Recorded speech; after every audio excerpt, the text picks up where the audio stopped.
Welcome to the second part of making a headboard from recycling materials. What I've done so far, well, in fact Luke built the backboard. We've put some sponge, glued that on, cut some slots in there. On the material, I've had to do the two curtains, obviously, as they were, separately. We've got little pockets at the back here, which will be lined up with the lines on the wood. I don't know whether you can see, but there are lines drawn every 23 centimetres. These will be stapled onto the line, because when we stapled it before, if you watched the other video, you would have seen that the staple showed on the front side. So if we're stapling it on the back side, then when they're stuffed, you will only see the stitching. Hurrah! So this is 6 tubes. 1, 2, 3, 4, 5, 6, and the end piece measures more than 23 centimetres, and it will be tucked around the back there and stapled. And then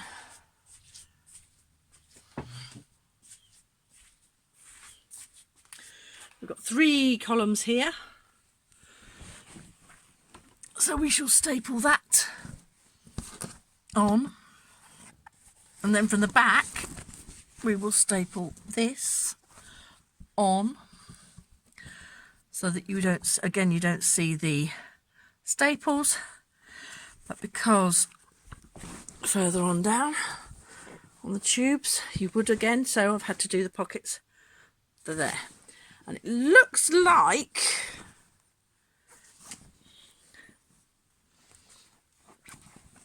after the final tube is wrapped around the back and stapled, we've got a good piece of material left, so we can do not 1 but maybe 2 cushions, or a cushion and a lampshade, or possibly 2 cushions and a lampshade. But whatever we can do, we will do, so we can use it to its full extent, because the material is absolutely gorgeous, lovely, good quality peacock blue velvet. But because the curtain measurements were sent in, not by me, I hasten to add, were sent in incorrectly. Obviously they didn't fit the window, and so somebody who shall remain nameless was very upset, and I said, well, rather than the curtains go to waste, let's make it into something else. So that's the stage we're at the moment. I'm discussing whether we need to put the supports, i.e. legs, and maybe even a back brace on the back of the board before we put the material on the front. The next stage I'm at is to put some battens on the back of the headboard. I've just gone out into the shed to get my trusty jar of screws. These are all the remnants. Some have been taken out of old jobs if they're not worn. Some are the remnants of a packet, rather than throw the rest of the packet away. And my dad started me off on this. He used to keep the screws. And yes, it can be a pain to store them, and yes, it can be a pain to have to go and get them and sort through them. But it saves some money. It might not save time, but it saves a bit of money. I'm going to go through the screws to find some of the right length. I have just bought some rough sawn timber. It doesn't matter that it's rough sawn. Let's take this label off. I don't know whether you can see one side is better than the other. So the really rough side will be facing the back of the board. I got two lengths of 38mm by 25mm by 2400mm, and I had them cut. I've got two pieces 155 centimeters. I got them sawn for me in B&Q. So the original price of each 2400mm length piece was something like £2.49, and then I got him to saw both of them 155 centimeters, 1550mm, and then off the end of those two at 55 centimeters. What I'm now going to do is sort through my jar of screws, and then I'm going to work out where these are going to go on the back of the headboard. I'm going to do a just basic square at the back, oblong, rectangle, and then I shall drill some pilot holes. So that's the next stage. Because I didn't have Luke here with his mathematics brain, I've had to just trim a little piece off. This top piece has remained the same at 155 centimeters. The two side pieces, as you can see, they're tucked in, have remained at 55 centimeters. This one, because I wanted it to be on the inside, I took 60mm off. Now I'm going to use my glue gun to originally stick this to this. I used Gorilla Glue for sticking the sponge on, which was probably a bit overkill and a quite expensive way of doing it. So I'm just going to hold this in place with the glue gun and let it stick. Put some bricks on it again. I expect to be able to hold it. Then I will turn the whole thing over and then drill pilot holes. I shall show you that in a minute once I've stuck these bits down with that. I've glued the wooden battens in place on what's going to be the back of the headboard. I'm now going to drill some pilot holes through the backboard and into the wood so that I can screw it on.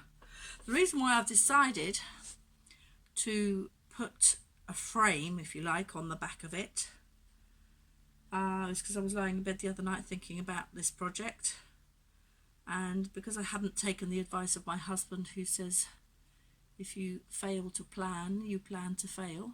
I decided to put a back on it to give it more rigidity,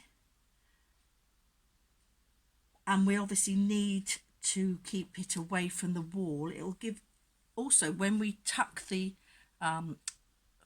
fabric over the sides and under the bottom and staple it, the staples will then go into the wooden bit rather than coming through this thin wooden board. The other staples, when they are the fabric stapled through this bit, we can turn it over and knock them in, flatten them, because obviously there'll be a frame round. I'll show you that bit when we get to it. Yeah, so I'm just going to drill some pilot holes now. I don't suppose I would need that many screws. It's not weight bearing, it's only to hold the wooden batten in place. So here I go.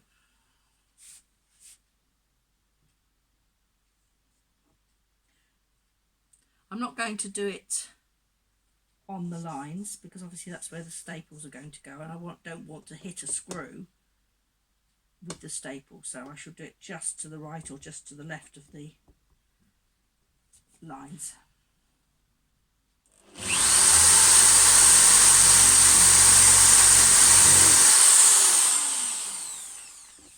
That should be through.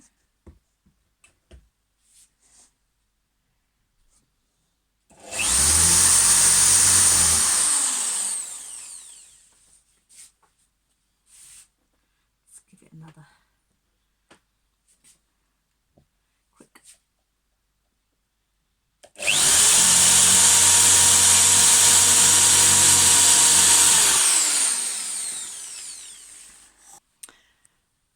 I've attached the battens to the back. I've done the pilot holes all the way round and then screwed in to attach the battens. So that's the one at the bottom, one at each side of course, and then the one at the top lies around here just to give it extra support and so that we can sort out the staples when we're stapling the fabric. I'm now back at the stage where I can start stapling this on again, because we got to this stage before. When I was sewing the seams on the back of one of the pieces of material, remembering there's two pieces because it was originally curtains, I actually managed to get more columns out than I'd thought. Where we originally stapled, we stapled it just to the left of the central column. This time I'm going to do it the next one over, the next one down if you will, because I've got enough columns and enough to tuck over round the back and staple it to the back, which means that I only have to cover 3 columns and tuck it round with the other curtain material, which means I'll be able to make a pillowcase with this lampshade, this material, so it all ties in with the bedroom. Right, next stage is stapling this first. I shall staple it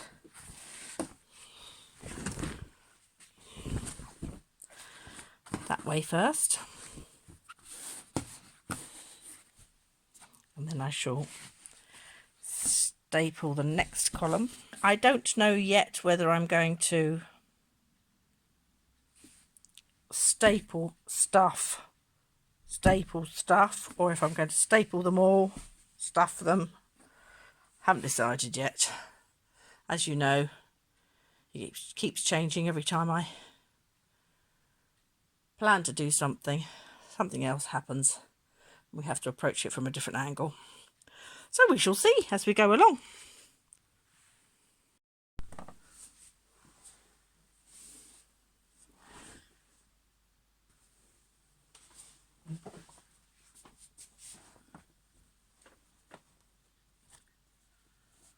Tuck that in there.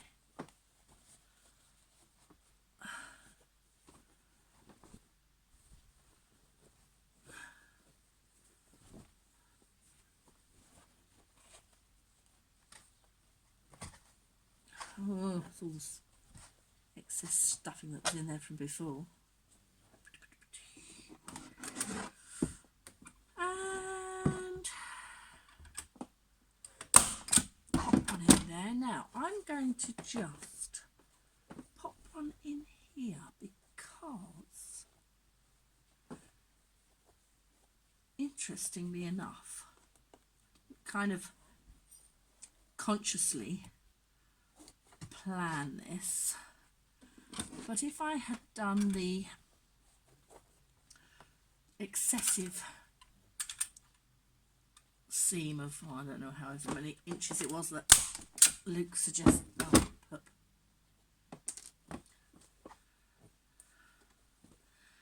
try again.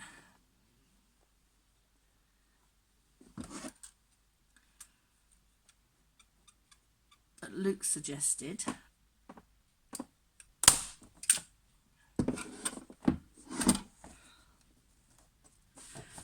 But it wouldn't have fit down in the slots of the sponge that we've put in at the top.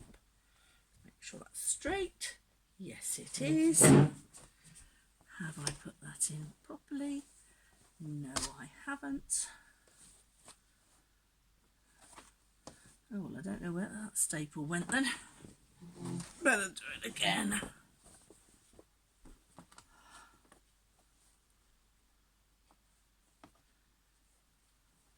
Oh.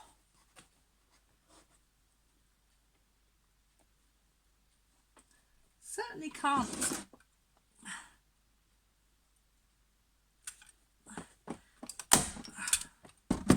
Right, that's in. Certainly can't be all elegant and feminine when you're doing a job like this, crawling all over the place. Okay, got 2 tubes stapled now. Interestingly enough,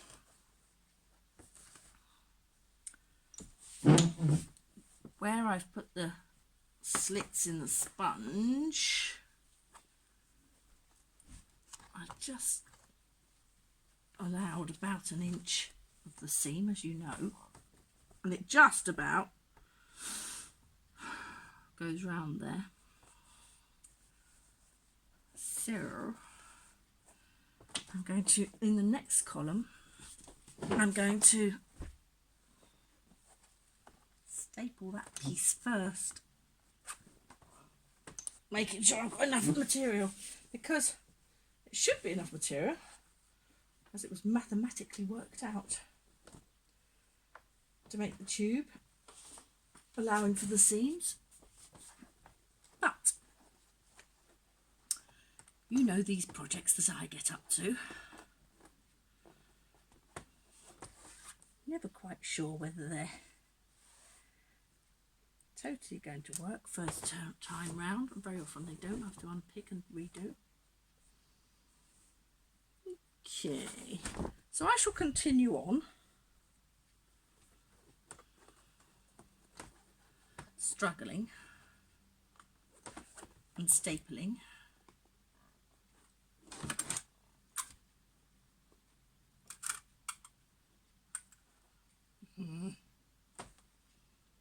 Where's the wood? Helps if I make sure there's wood underneath it.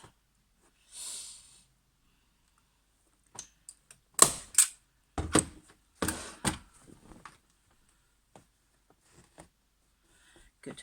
So I shall continue on.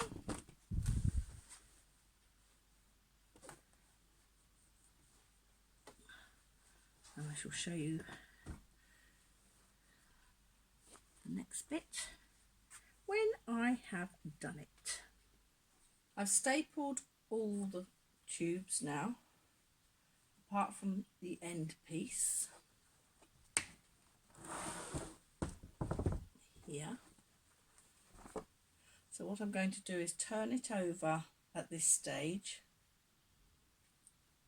knock in all the staples at the back so they're lying flat, bring this round and staple it to the back piece as well, and then start stuffing.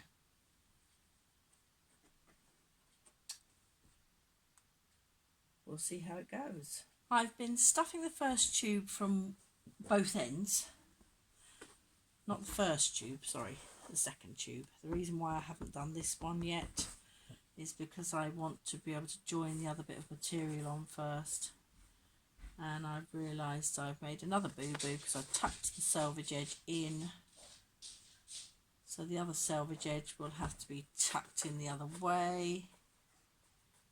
Hopefully it'll work. But of course I haven't got a seam pocket in that one. Anyway, we'll see as we go along. Yes, I started stuffing it and pushing it in with a piece of wood and then wiggling it round with my wooden spoon.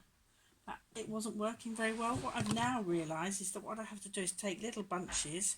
My daughter said, oh, you have to tease it all apart. But actually that doesn't make any difference. It all gets squished up together in there anyway. So put it in smaller handfuls and then wiggle it from side to side so that it doesn't go lumpy.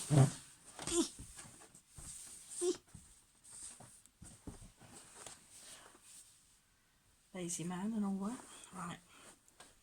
So I think it needs to be fairly firm. But she was very concerned about it looking lumpy, as in. So I think by doing it this way and wiggling it from side to side, it's spreading it out evenly in there. So I shall continue on. I'll do a few and see what you think as we're going along. Okay. I've come back to it on a different day because I was stuffing, unstuffing, stuffing, unstuffing. In so doing, I've now pulled one of the staples out from about here. Can't get into it to restaple it, and I thought, do you know what? Enough. So I've come back to it on a different day. We've got some rare sunshine today, so I've had to change the angle of the camera so you can see, because it was so bright behind it over there and so dark here you couldn't see what was going on. So I've changed the camera angle. Hopefully you can see I've now stuffed a couple more. I'm approaching it mostly from the bottom, putting it in using a wooden spoon. I don't know whether you can see, it's kind of wiggling it side to side to side. Not overstuffing it. I know that on normal headboards they're really jam-packed tight and they're like stiff like this, but actually I'm not doing it like that. So tough. I've got so many other projects that I need to be getting on with. This one is rather taking up more time than I had hoped.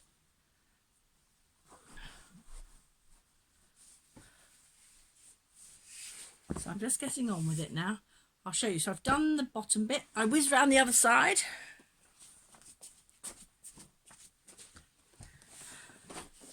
Approach it from the top.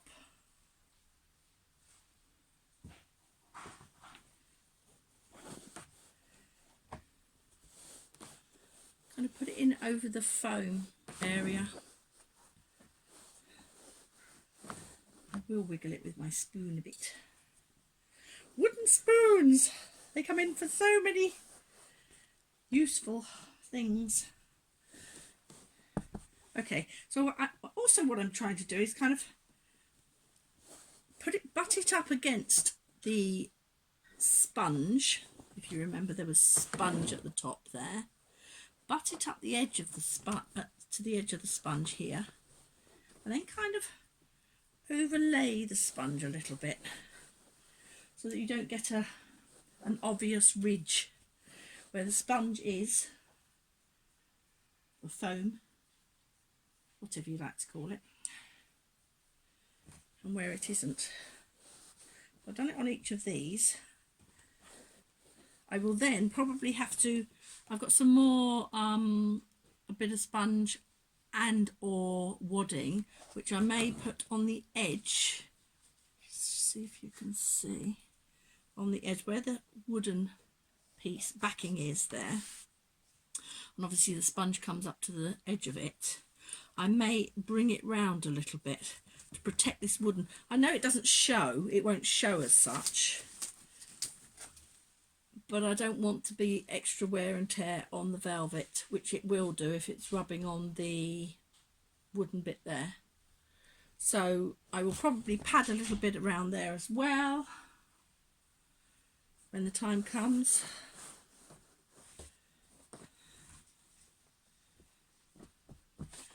Before I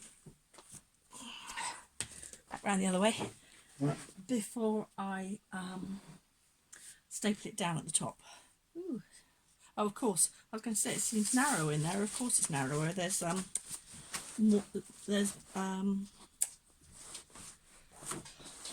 sponge in there. So what I'm going to do is take that back out again.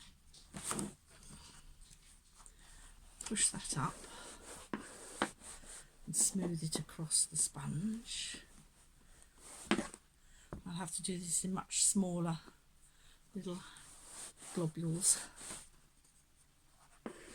Globules, that's not the correct word for using with wadding. Blobs. Handfuls, that's the word. Handfuls. Globules and blobs. What am I like?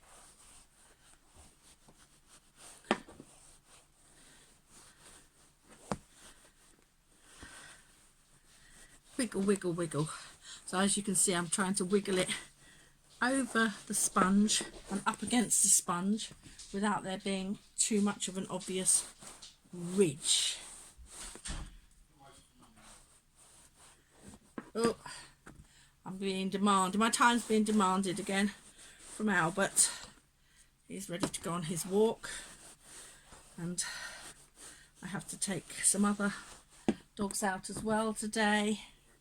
So I guess I better leave this for the time being. Go and do my proper job. My doggy job. Trouble is, when I get into something like this, oh, wrong way up, it's difficult to stop. I just want to get on with it. When I've done all the staples, I shall then cut off. You can see I've still got pins in the material there. I shall cut off around about where those pins are, and then tuck the rest underneath. I've left that on there as a security thing, just to make sure I had enough material. That's going to be my excess for hopefully a cushion and to cover the lampshade. Anyway, nobody's claiming it's going to look like a professional job, but it will be making use of a pair of curtains that cost £100 to have made, that would never have been used because they were incorrectly made for the window, so they wouldn't have had a use. So now we'll be able to get for £2.79, what's £2.79 twice, whatever that is, 5 maths never was my strong point. Okay, we'll pass on that one. So for the cost of the wood and a bit of hardboard that we managed to acquire, and cost of the curtains, the stuffing was free because it came out of the old sofa. We should be able to get a headboard for a 5-foot bed, 5-foot wide bed, i.e. king size, and a cushion to match, and a lampshade. So the lampshade was defunct anyway. So we can't really complain. Okay, so now I've got to finish the stuffing of the tops. As you can see, I'm left over with rather a lot of material, and I haven't quite figured out yet how I'm going to get that looking neat round each of the arteries. I think what I'm going to have to do again is cut down to a certain point and then cut round, so that I can tuck each piece in and get the nice scalloped edges, because if I've got too much material I won't be able to get the nice scalloped edges. So that will be the next thing. I'm going to have to trim off the material because I'm doing it on a wing and a prayer, and I didn't think ahead of that part, about tucking in. I should have realised, being that I do dressmaking and that sort of thing, that I shouldn't have sewn it up right the way up. Mind you, it would have been hard for me to work out, so I'd rather do it this way and do it back to front, if you like, than having to work out, well, as you've just seen, I can't do maths, so having to work out the maths and work out how much I've got to sew up to on each one. So there we are, that's what we're at the moment. What I've worked out is, because I've sussed where I did the join of the two pieces of material, because they aren't stitched up here and they fold round nicely, what I'm going to have to do is unpick each of the tops of the tubes. Now, it's not quite as bad as it seems, because the more you go along to the outer edge, the less material you need, because obviously I'm not going to need all that to tuck over the edge. So I can cut across. I'm starting off on the middle tube, doing the top now. I've put more of this wadding and flattened it out a bit, put it on top of the sponge and pushed it in, laid it over flat, tried to get less of a ridge. Then with this fleecy wadding, I've cut a piece off about this size, folded it over in half, and then tucked that into there. So hopefully that when I pull it over, that's all smooth. It's not an obvious ridge where the foam is. And then I have started stapling the material under, and I shall continue to staple it all under. This bit of wadding and this bit of wadding, just tuck over the board so that it's not such a hard edge and it doesn't look like there's no padding there. So I shall continue to staple those round. In so doing, I have to turn the whole board over each time I want to staple one of the tubes. So I won't bother showing you that. I shall do a few of the tubes and show you what it's looking like, and then I shall continue on to the end.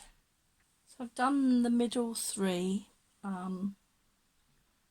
padded them at the top and stapled them behind. Not terribly pleased with them, but I'm afraid at this stage there's not a lot I can do to improve the situation. I've cut off excess, as I will do like here, because I don't need all this flapped under here. So I shall cut off the excess, just leaving about 5 centimetres. Give me enough to tuck it round and staple it. You never know, being the frugal person I am, maybe I can make some sort of patchwork, something out of the little bits. Maybe not, depends how I'm feeling. So I shall carry on stuffing the other end. So I've done the 3 middle ones, I've got to do the 3 outer ones on each side. Stuffing them from this side up, turn it over, staple it all again, and I shall show you the finished product.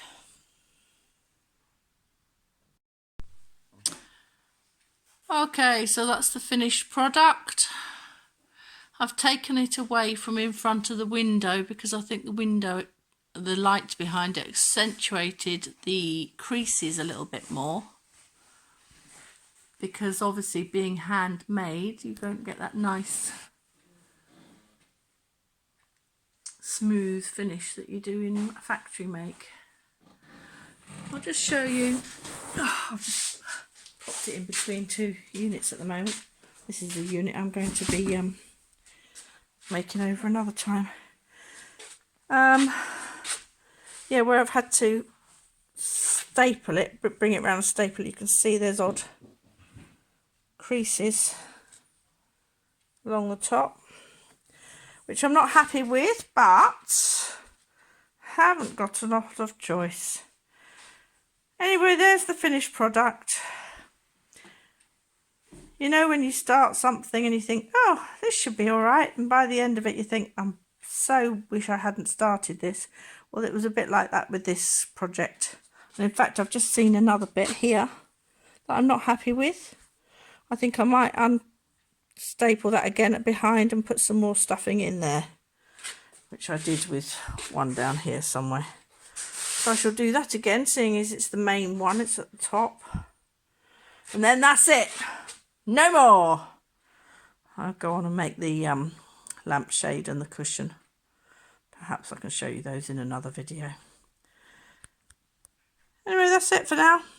So, hope you enjoyed my blathering on and my muddling through making the headboard